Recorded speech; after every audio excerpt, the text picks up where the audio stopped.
Millions of people are forced to leave their homes due to environmental factors.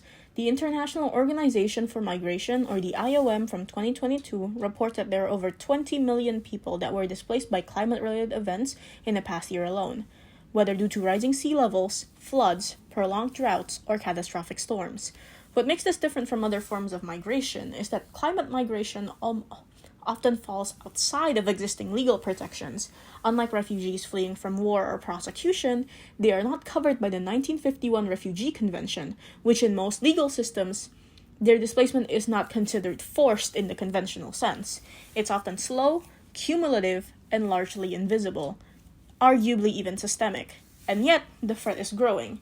Entire communities, especially in low-lying island nations like the Kiribati, Maldives, and parts of Bangladesh, face existential risks. Their land is being swallowed by the sea, their food and water sources are disappearing, and still, the international community hasn't agreed on what to call these people, let alone how to protect them.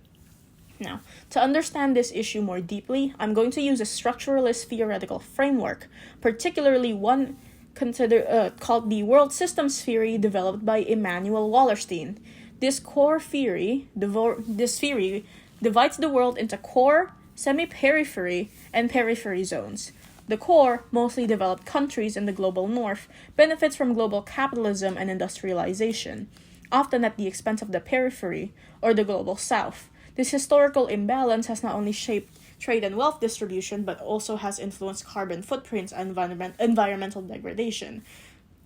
In simple terms, the countries most responsible for climate change, like countries that outsource production or cheap exploitative labor from other smaller countries, are often the least affected by the consequences of its actions and the impact towards the environment. Meanwhile, nations with minimal historical emissions, such as Pacific Island states or sub-Saharan African countries, are bearing the brunt. So when people in coastal Bangladesh are forced to relocate due to saltwater intrusion, or when rural farmers in the Sahel abandon their lands due to desertification, we must recognize it as more than just a climate issue. It's a justice issue. It's an issue towards their rights. There are structural, not merely environmental displacements. Now, how is this issue currently being managed? The answer is not very adequately. International law has not kept pace with this emerging crisis. The 1951 Refugee Convention, which is still the gold standard in refugee protection, was designed for Cold War-era conflicts.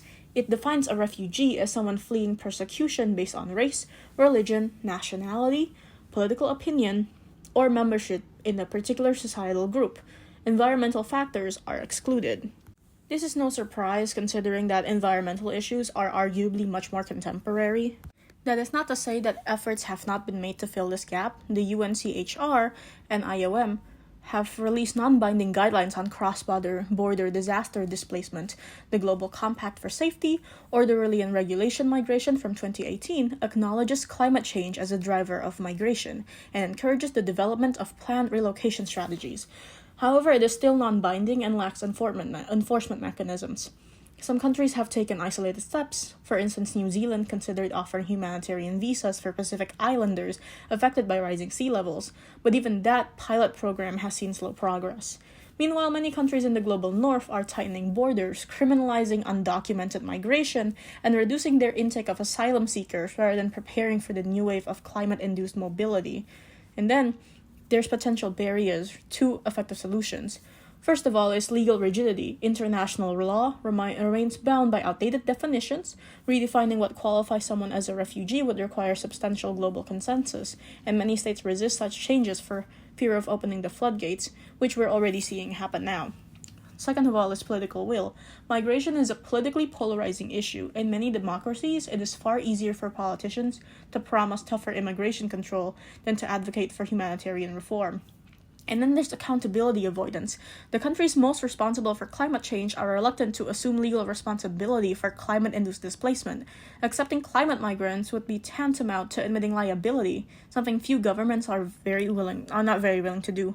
And then there's lack of data. Climate migration is difficult to measure. It's often internal or seasonal and doesn't always cross borders. Without clear metrics and statistics, it's difficult to create targeted policies. What are any possible solutions to this? First of all, the international community must begin to treat climate migration not as a humanitarian footnote, but as a proper human rights and global justice issue that is actively affecting us. Second, we need legal innovation, either by expanding the Refugee Convention or by creating new international agreements that specifically protect climate-displaced persons. Simultaneously, we also must recognize migration as a form of climate adaptation, not just a crisis. Manage migration through legal labor pathways, regional compacts, and planned relocation can be a proactive tool than a reactive burden. Finally, climate finance must be directed not only at reducing emissions and rebuilding infrastructure, but also at supporting migration governance in the most vulnerable countries. This is on top of having to deal with climate issues themselves, which is something we're already struggling to tackle. But these must go hand in hand, because if we can't stop a lot of what is happening at the source, a lot of climate migration issues might lessen. Climate-induced migration is not tomorrow's problem, it's happening now and it's growing fast. If we continue to delay, we risk destabilizing entire regions, worsening inequality, and turning a manageable challenge into a humanitarian disaster. It's time for a bold legal thinking style, long-term planning, and moral clarity. Behind every statistic is a person, a family trying to survive, adapt, and live with dignity. Thank you.